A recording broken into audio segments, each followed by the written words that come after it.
In the summer of 1985, the small town of West End, North Carolina, basked in the golden glow of dusk, the air thick with the earthy scent of tobacco and the hum of cicadas. West End was the kind of place where the world moved slowly, where neighbors greeted each other by name, and where everyone's business seemed to be known by everyone else. The town had seen better days. Once, it had been a bustling hub of tobacco production and industry, but now, its aging factory buildings sat like ghosts on the horizon, their windows boarded up, their smokestacks silent.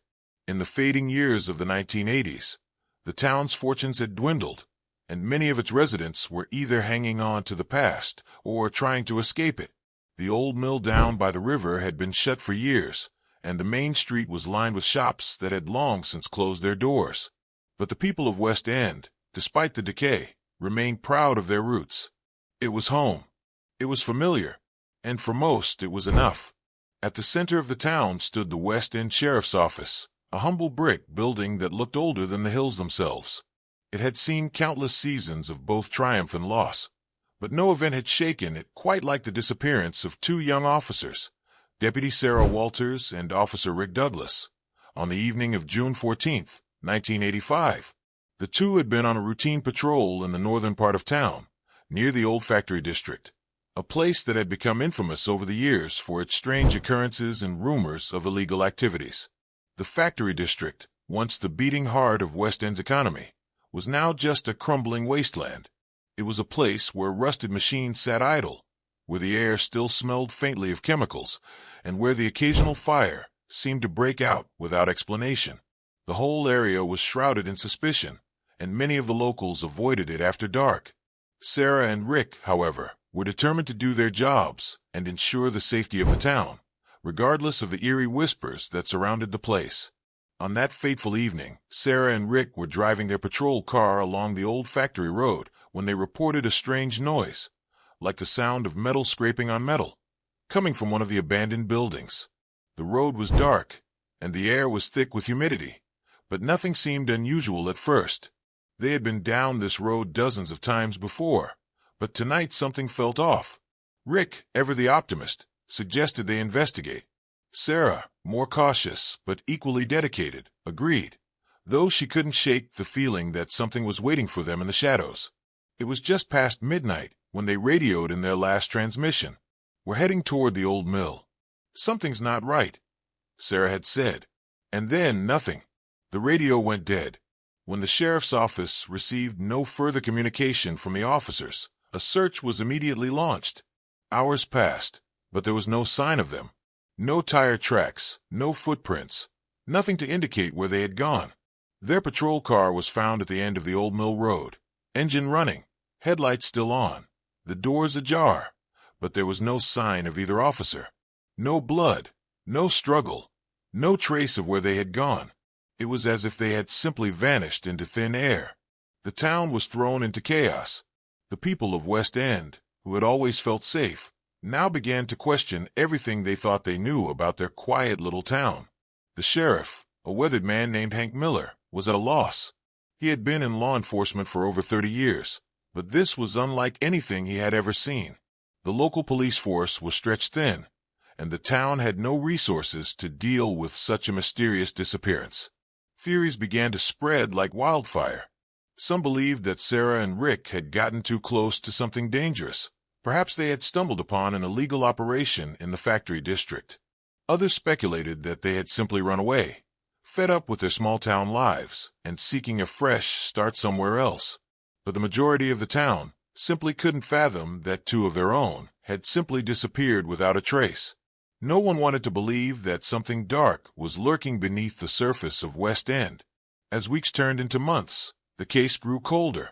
The sheriff's office ran out of leads, and the public outcry began to die down. For most, life returned to its slow, familiar rhythm. The sheriff's department eventually declared the case open but inactive, and Sarah and Rick's disappearance was officially classified as a cold case. But for those who knew them, especially their families, the pain lingered. Sarah's mother, a widow who had raised her daughter alone, never stopped hoping. She refused to believe that Sarah had just vanished into the night. Rick's older sister, who had been close to him since childhood, spent years searching for any clue, no matter how small. They held on to the belief that their loved ones were out there somewhere, alive, waiting to be found. And as the years passed, their hope never fully dimmed. Then, in 2000, something unexpected happened. Joe Turner, retired mechanic and lifelong resident of West End, was clearing out the attic of his father's old workshop when he came across a dusty, forgotten box hidden beneath the floorboards. Inside the box was a collection of old papers, tools, and photographs, but one item stood out above the rest, a tarnished badge with the name, Sarah Walters, engraved on it. It wasn't just a piece of old memorabilia. It was proof that Sarah had been here, that she had been involved in something. But it was more than just a badge. There was also a small, weathered journal. The pages were yellowed with age, and the ink was faint, but the handwriting was unmistakably Sarah's. Joe carefully flipped through the pages, his heart racing as he read the words written by the missing officer. One entry, dated just days before Sarah and Rick vanished, caught his eye. Something's not right with the factory district. I think we're getting too close.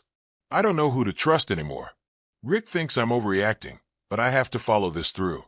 If something happens to us, I want you to know the truth. Joe's hand shook as he read the words. The message was clear. Sarah had been onto something dangerous. But what? And who was she talking about when she mentioned not knowing who to trust? Joe's discovery sent ripples through the town. He handed the badge and journal over to the sheriff's office, but it wasn't until months later that the case would be reopened. Detective Sam Carter, a seasoned investigator who had grown up in West End, was called back to the town he had long since left behind. Carter had spent most of his career in larger cities, chasing criminals in places where the stakes were higher and the answers were easier to find. But West End was different. This was home. And there was something about this case, something that tugged at his heart, something that felt personal. It was the unresolved pain of the families.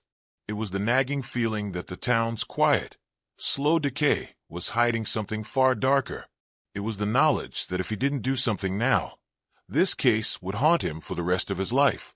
As he read through the journal entries and examined the badge, Carter knew one thing for sure. The disappearance of Sarah and Rick was no accident. Someone in this town was hiding the truth, and he was going to find out what happened to them, no matter the cost. Detective Sam Carter arrived in West End on a cold November morning. The town hadn't changed much since he left nearly 15 years ago, though it felt quieter, more tired. The old diner on the corner was still the gathering spot for most of the locals, the same grease-streaked windows and faded neon sign flashing intermittently in the early morning fog. The streets were still lined with aging storefronts, and the familiar sound of tires on gravel echoed off the dilapidated buildings. Carter had spent his years in larger cities, chasing bigger cases, solving crimes where the answers came quicker and the stakes were higher. But there was something about this place that drew him back, something unfinished. As he parked his car in front of the sheriff's office, his mind wandered back to his childhood, when things had seemed simpler, before the case of Sarah Walters and Rick Douglas had tainted everything. The sheriff's office looked the same as it had when he was a boy, a small brick building that had seen better days, its windows fogged up with years of grime. Inside, Sheriff Hank Miller sat behind his desk, a man worn by time and the heavy burden of small-town law enforcement. "Sam," the sheriff said as Carter walked in, his voice gruff. "Good to see you. I didn't think you'd be back for this one."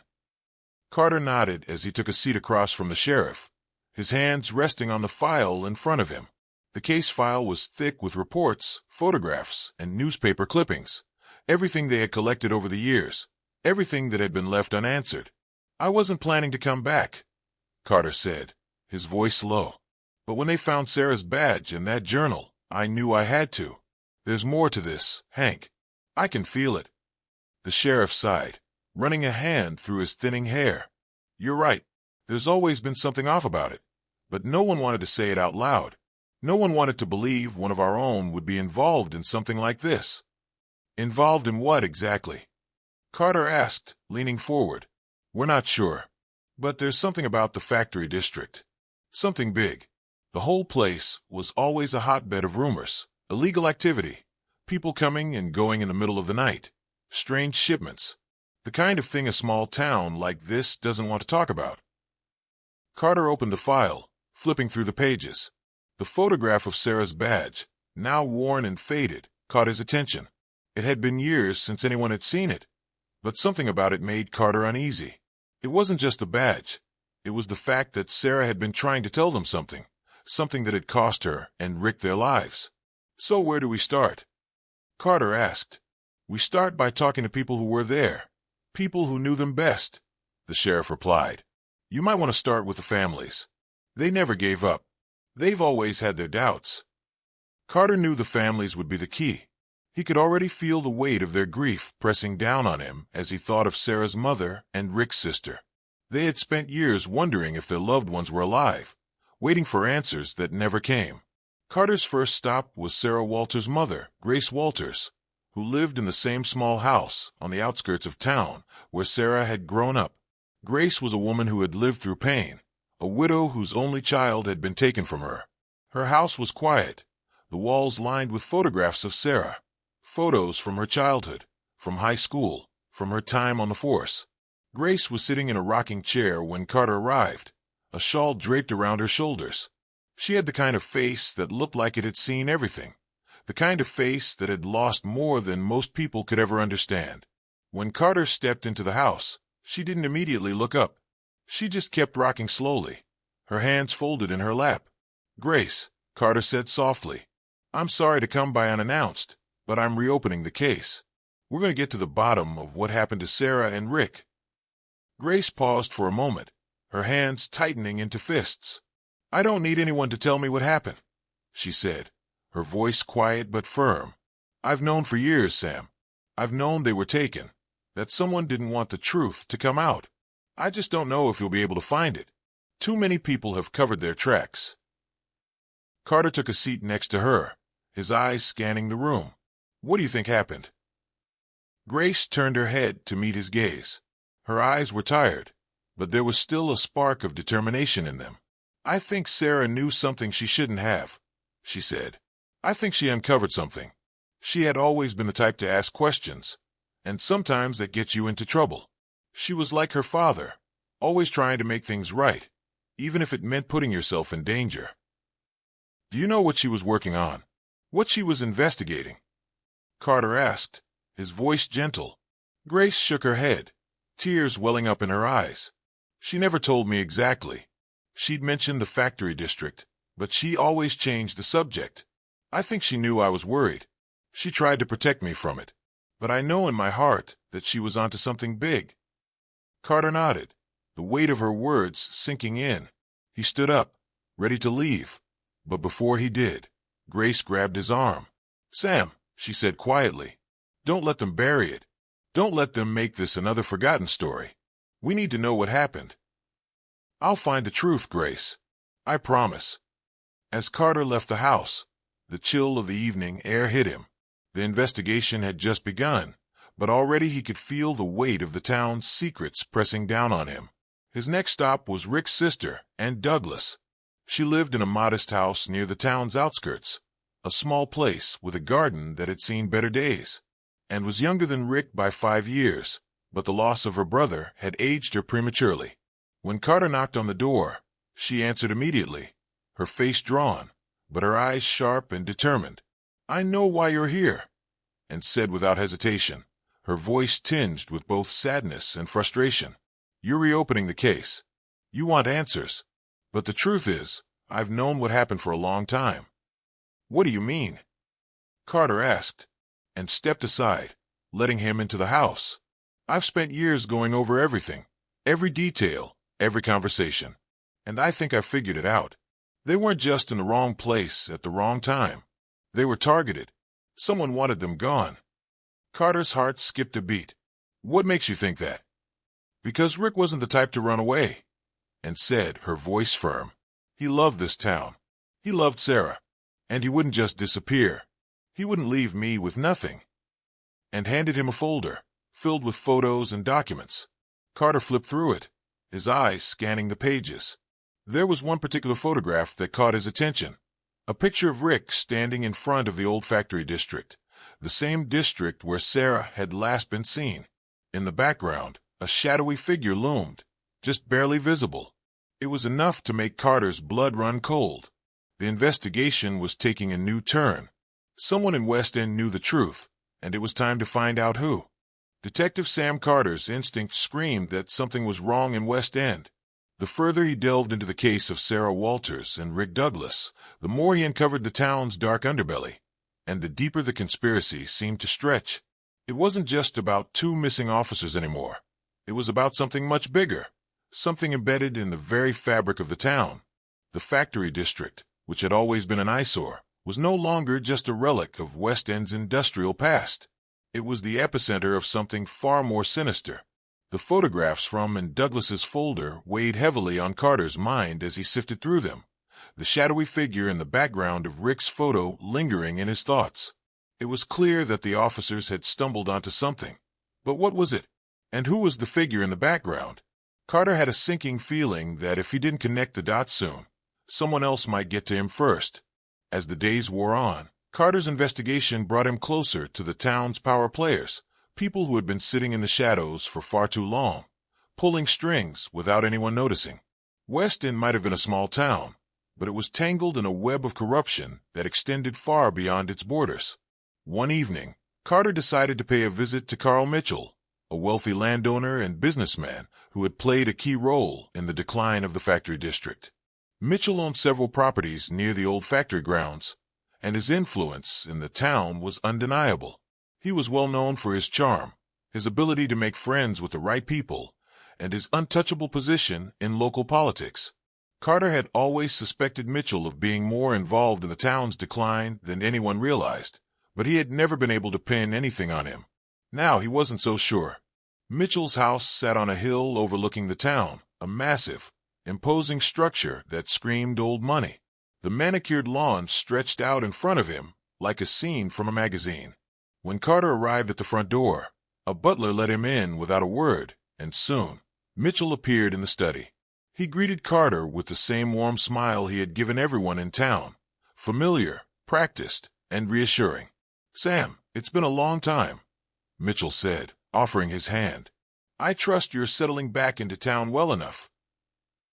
Carter shook his hand, his eyes scanning the lavish decor of the room. The plush furniture, the glint of expensive antiques. It was all so perfect. Too perfect. "I'm here to talk about the case," Carter said, cutting straight to the point. Mitchell's smile faltered, but only slightly. "Ah, yes. Sarah and Rick. Tragic, really. I was quite fond of those kids. Always had such a promising future ahead of them." Carter didn't buy it. "I think you know more than you're letting on, Carl. About the factory district. About the things going on there." Mitchell's eyes narrowed, but he quickly regained his composure. "I don't know what you're insinuating, Sam. You're a man of law. You know better than to throw around accusations without evidence."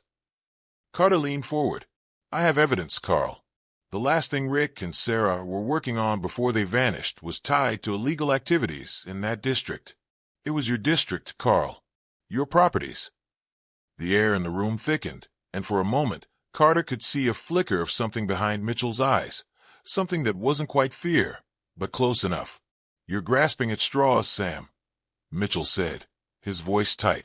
"That place is a ghost town. It's been years since anyone did anything of significance there." "That's not what I've heard," Carter shot back. "There's a reason your name keeps coming up in these interviews. The townspeople remember you being around when things went south. They say you had a hand in buying up a lot of the land after the factory closed. What was so important about that land, Carl?" Mitchell's facade cracked for a second, his jaw clenching, but he quickly recovered, the charming smile back in place. "I don't have to explain myself to you, Sam, but if you insist on dredging up old ghosts, you should know that you're only going to stir up trouble. West End isn't the same town you grew up in." Carter stood up, his patience wearing thin. "I'm not afraid of trouble, Carl, but I will find out the truth.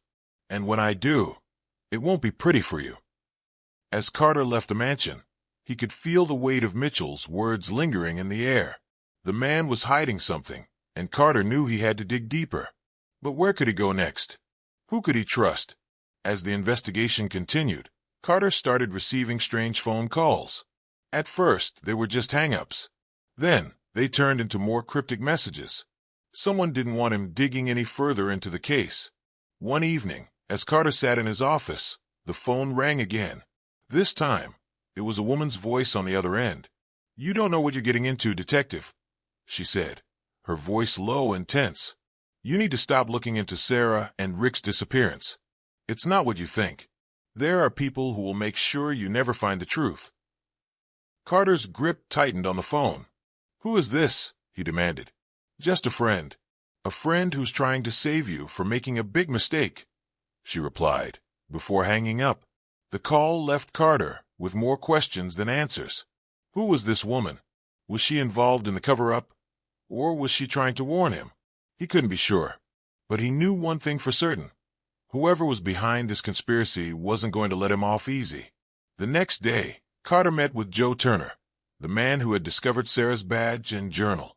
They sat in a small, dimly lit diner, the kind of place where the locals gathered to talk about anything and everything. Joe had been quiet, even more so than usual, but Carter could tell something was eating at him.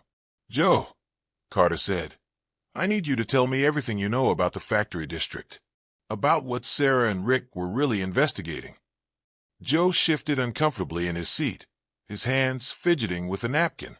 "I don't know much, Sam, but I know that Sarah was on to something big, something dangerous. There were people from outside town coming in at all hours of the night. Trucks, shipments, things that didn't belong in a place like West End." Carter listened carefully. "You ever see who was involved?" "Not exactly, but I saw enough to know they didn't want anyone around. I heard them talk about land deals, about shipments being moved, but I don't know who they were working for. All I know is that it's bigger than anything this town can handle." Carter's mind raced as Joe's words sank in. There was a network at play here, one that stretched beyond West End and reached into the highest levels of power. The factory district wasn't just a derelict area. It was the key to everything. And if Carter didn't uncover the full extent of the conspiracy soon, he might never get the chance. That night, Carter went back to his hotel room, his mind swirling with the pieces he had uncovered. The phone call, the warning, Mitchell's evasive behavior. It all pointed to a network of corruption that no one had dared to expose. It was clear that Sarah and Rick had been trying to do just that. They had gotten too close to something no one wanted brought to light. As Carter lay in bed, trying to make sense of it all, he heard a soft knock on his door. He opened it cautiously, only to find Douglas standing there, her face pale and drawn. The moment Douglas stepped into Carter's hotel room, the air seemed to grow thicker, charged with an electricity Carter couldn't quite explain. He could see the fear in her eyes. Fear that she had been carrying for years, burdened by a secret so heavy that it had kept her silent all this time. The realization hit him like a wave, and wasn't just a grieving sister. She was a woman who knew something important, something that could unravel the entire case. Her sudden arrival at his door, her tremulous voice, meant that she was about to tell him something that would change everything. Carter stood still, his mind racing as he tried to read her face. And wasn't just seeking closure. She was seeking a way to put an end to this nightmare that had been haunting her family. "Sam," Anne said, her voice barely above a whisper. Sarah and Rick weren't just investigating the factory district. They were on to something much bigger, something that goes back years. It wasn't just drugs or land deals. It was human trafficking. Carter's blood ran cold. Human trafficking. The words hit him like a physical blow. He had heard whispers of such things over the years, dark rumors about what happened when the lights went out in certain parts of town, about people disappearing, people who never seemed to make it back. But he hadn't thought it would lead to this. The factory district, with all its decrepit buildings and shadowy corners, had been a perfect cover for such operations. He had known there was something more to it. But this was beyond what he could have imagined. "Are you sure?" Carter asked, his voice low, controlled. "Are you telling me Sarah and Rick were investigating a human trafficking ring?" And nodded, her face pale. "Yes, I found something that ties it all together. Rick had been keeping track of something, some kind of ledger, for months before they disappeared. I didn't know what it meant at the time. I just thought it was his notes, his way of trying to figure out who was behind the illegal activities in town. But when he disappeared, I started going through his things. That's when I found it, and reached into her bag and pulled out a worn, leather notebook. She handed it to Carter, who took it with a sense of dread. As he flipped through the pages, the realization hit him harder than ever. The pages were filled with names, dates, locations, details that seemed innocuous at first, but as Carter read on, he began to understand. This wasn't just a list of suspects. This was a record of people being moved, people being bought and sold, people disappearing off the radar. The names on the pages matched the dates of several unexplained disappearances in West End, many of them dating back years. And it wasn't just a town. It was regional, stretching across state lines, into neighboring counties. The scope of it was mind-boggling. Rick had known. Rick had been piecing it all together, trying to track the pattern, when he had been silenced. And Sarah had been with him, uncovering the same dark truth. Carter looked up at Anne, his face grim. How long did Rick know about this? And swallowed hard, trying to hold back the tears. A year, at least. He was working with Sarah on it for months. They were getting close, Sam. Too close. That's why they disappeared. Carter's thoughts swirled. The magnitude of what and had just revealed was staggering. He had suspected a network of corruption, but this was something far darker. Human trafficking wasn't just a local issue. It was a criminal enterprise that spanned borders and involved people at every level of society. Carter felt his stomach churn.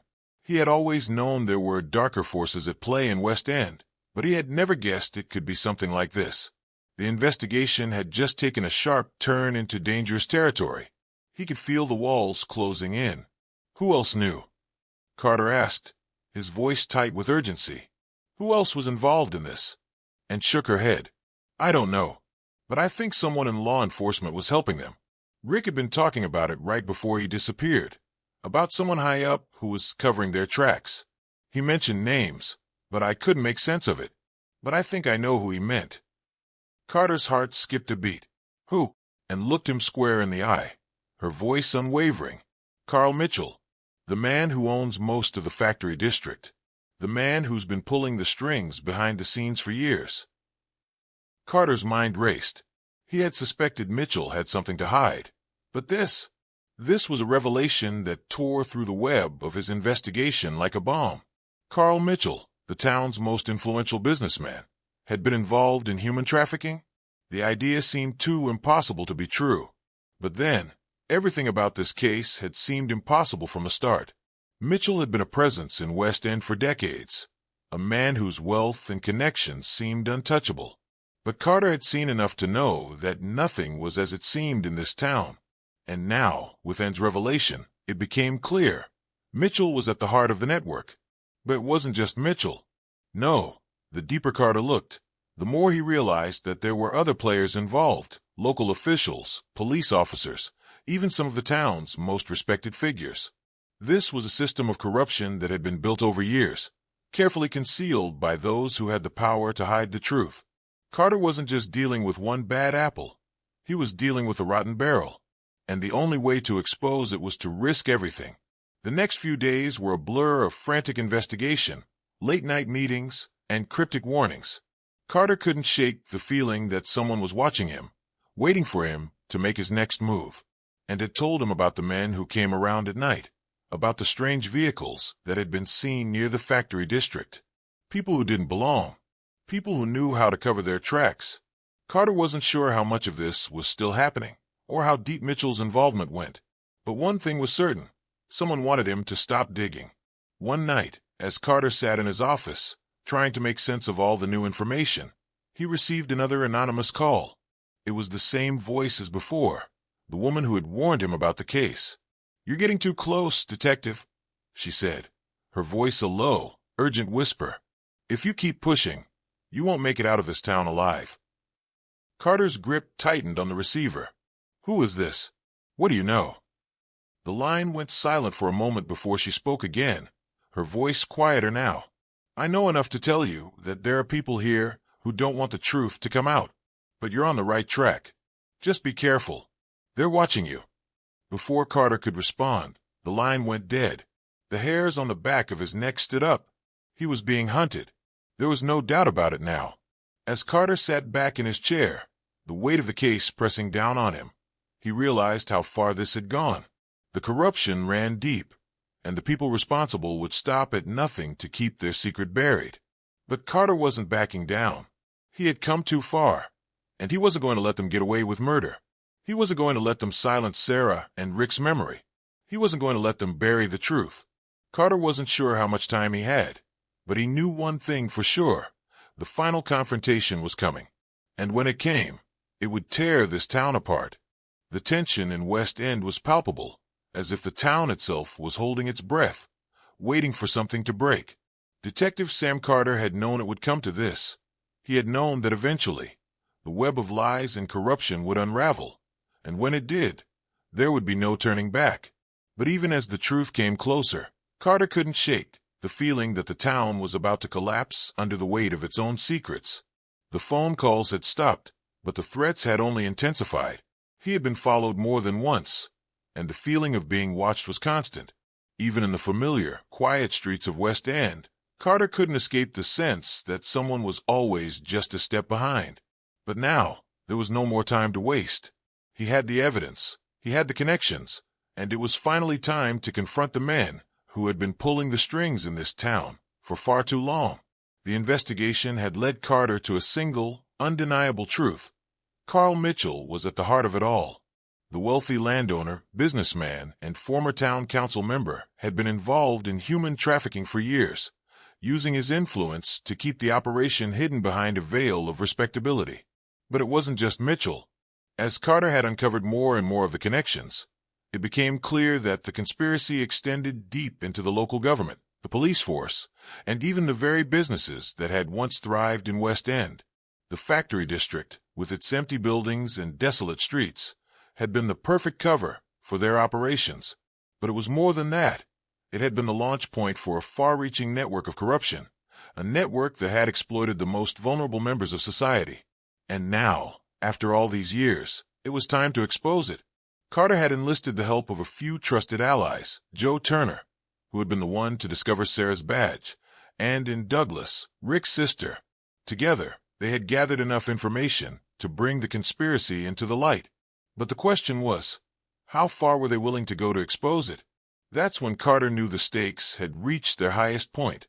If he wasn't careful, it could all end in disaster. But there was no turning back now. The plan was simple.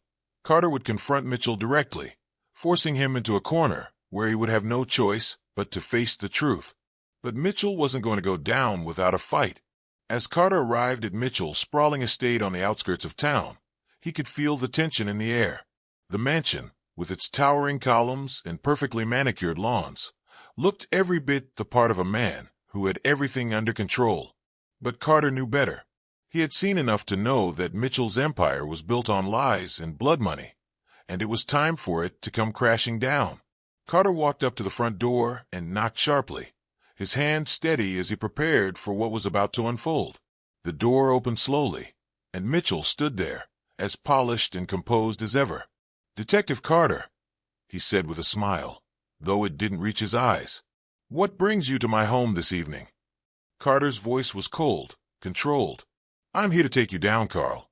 We're ending this tonight." Mitchell's smile faltered, just for a moment, before he recovered. "I don't know what you're talking about," he said smoothly, but there was a nervousness creeping into his voice now. "I think you do," Carter replied, stepping inside. "You've been running this town for far too long, Mitchell. You've been hiding behind your wealth, your connections, but it's over. We know what you've been doing." Mitchell's face hardened, his jaw tightening. "You think you can take me down, detective? You don't have the evidence to back it up. All you've got are assumptions and rumors, and that's not enough." "It's enough to bury you, Carl," Carter said, his voice low and dangerous. "We've got everything we need. The trafficking ring, the names, the money laundering, the connections, all of it. And now, you're going to pay for it." Mitchell's eyes flickered to the side, and Carter knew he was calculating his next move. "You're making a mistake, Sam," Mitchell said, his tone icy now. "You have no idea who you're dealing with." Carter stepped forward, his gaze unwavering. I know exactly who I'm dealing with. You've been hiding behind your wealth for years, thinking you could control everything, but you're not untouchable. You never were." At that moment, the door to Mitchell's study slammed open, and two large men stepped into the room. Carter's eyes narrowed. He'd known it wouldn't be easy, but he hadn't expected it to escalate this quickly. "I don't think you're going anywhere, Detective," one of the men said, cracking his knuckles. Carter didn't flinch. He had come too far to back down now. "You're making a mistake," Carter repeated, his voice steady. "I'm not leaving until you're in cuffs, Mitchell." Mitchell's gaze shifted from Carter to the men in the room, his expression betraying just the slightest flicker of uncertainty. "Take him out of here," Mitchell ordered, his voice sharp. But the two men didn't move. Something wasn't right. Carter could sense it immediately. It was the hesitation in their eyes, the uncertainty that hadn't been there a moment ago. "What's going on here, Carl?" Carter asked, his voice suddenly rising. Mitchell's face twisted into a grimace. "You think you've won, Detective? You're too late. You don't know who you're really dealing with. You think you're the only one who's been watching." Before Carter could react, the sound of a gunshot rang out, and one of the men dropped to the floor, clutching his chest. The second man turned in shock, but before he could move, Carter spun around to see a figure standing in the doorway. It was Joe Turner, holding a gun, his face grim. "I'm not letting you ruin everything," Joe said, his voice shaky but resolute. "Not after all these years." Mitchell's eyes widened in disbelief. "Joe, what the hell is this?"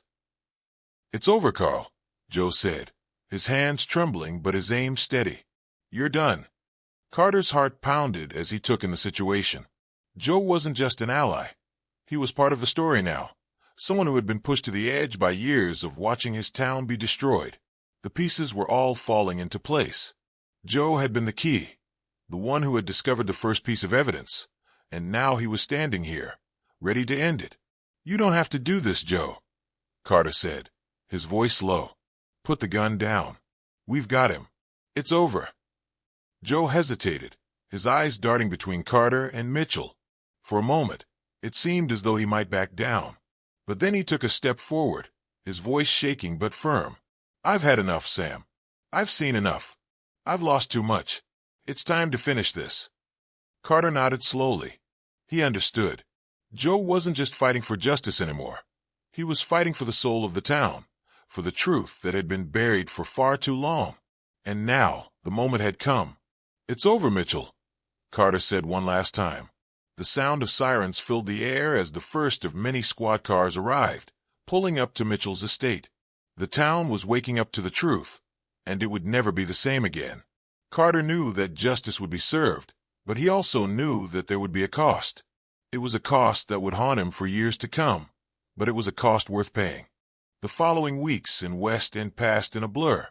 The once quiet town was now a hotbed of news and activity, with reporters from across the region flocking to cover the stunning developments that had shaken the community to its core. Carl Mitchell, the once untouchable kingpin of the town's wealth and corruption, was arrested along with several other key figures in the trafficking network. The news spread like wildfire. People who had lived in the shadows for years were now being exposed for their heinous crimes. As the investigation unfolded, more arrests were made, and more truths came to light. The scope of the human trafficking ring that had been operating out of West End was vast. It spanned across state lines, and even involved people from other countries. But the real story wasn't just about the crimes. It was about the corrupt system that had allowed it to flourish for so long. A system that had been protected by law enforcement, business owners, and even some of the town's most trusted officials. For months, Carter and his team had worked tirelessly to unravel the conspiracy, piece by piece. And now, it was finally over. But the battle wasn't over yet. In the aftermath of Mitchell's arrest, Carter found himself facing a series of difficult decisions. He had helped bring down a powerful criminal empire, but in doing so, he had also exposed the deep fractures in his own community. It wasn't just the criminals who had to be dealt with. It was the systems that had allowed them to thrive. Carter had hoped that the town's sense of justice would be enough to heal the wounds left by years of corruption. But what he hadn't anticipated was the resistance from some of West End's most influential figures. As the investigation continued, it became clear that not everyone was ready to face the truth. Some people who had benefited from the status quo, were reluctant to accept that their way of life was coming to an end. They fought against the changes, trying to discredit the investigation and protect their interests. But Carter wasn't about to let that happen. He had seen too much, lost too many, and fought too hard to let the truth be buried again. The system needed to change, and Carter was going to make sure it did. And Douglas, Rick's sister, had become a key ally in the months following her brother's death. Her determination to see justice done for Rick and Sarah had been a driving force in the investigation. But it wasn't just about them. It was about the people who had been hurt, the families who had suffered, and the community that had been betrayed, and had spent the last few months working alongside Carter to bring about systemic change. She had spoken at town hall meetings, met with local lawmakers, and helped push for the reforms that West End so desperately needed. Together, they had laid the groundwork for new anti-corruption policies and whistleblower protections. Carter could see the change taking root, but it wasn't easy. The road to reform was long and fraught with resistance. And even though the bad actors had been removed from positions of power, there were still people who wanted to see the old ways continue. Carter's mind was constantly occupied with the aftermath of the investigation. The arrests were a victory, but they were bittersweet. Sarah and Rick had paid the ultimate price for their pursuit of justice, and the scars of the town's past wouldn't disappear overnight. Even as Mitchell and his associates were prosecuted, Carter felt the weight of the unresolved questions still lingering in the air. There was still so much to uncover, still so much to fix. The community, however, was beginning to heal. Slowly but surely, the people of West End were coming together, not just to recover from the shock of what had happened, but to rebuild the trust that had been shattered. The local police force had been overhauled, with new leadership and a commitment to transparency. The mayor, who had been implicated in the conspiracy, was replaced by a reform-minded candidate who had vowed to root out corruption wherever it existed. Carter watched as the town began to move forward, but there were moments when the weight of it all became too much. He often found himself standing at the edge of the factory district, looking out at the dilapidated buildings that had once been the symbol of West End's industrial strength. Now, they stood as a reminder of everything the town had endured. Carter had never planned on staying in West End for long. He had come back to settle an old score, to bring justice to the town he had once called home. But as the weeks turned into months, he began to realize that the town needed him, needed someone to help guide them through this transition. He couldn't leave now. Not after everything that had happened. Not when so much still needed to be done. He stayed, taking on a larger role in the town's recovery, working closely with the new police chief and local leaders to ensure that West End didn't slip back into its old ways. It wasn't glamorous work.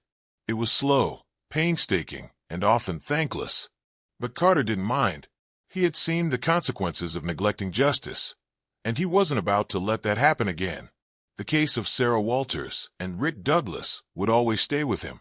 It would be a part of his life, a reminder of the sacrifices that had been made to uncover the truth. But it was also a reminder of the resilience of the community. How, even in the face of corruption and betrayal, the people of West End had come together to make things right.